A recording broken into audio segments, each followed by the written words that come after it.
Barulho no sistema de direção do Ford Ka e Fiesta. Cuidado para não errar no diagnóstico.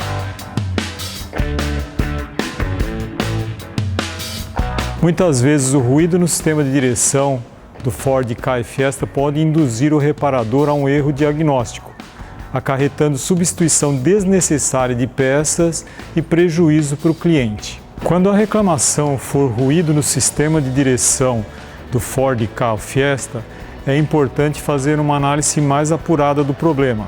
Muitas vezes ocorre substituição desnecessária da caixa de direção quando o problema, na verdade, está na cruzeta da coluna.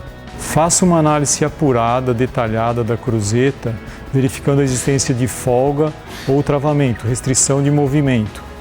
Em qualquer um dos casos, substitua a cruzeta por uma peça de boa qualidade.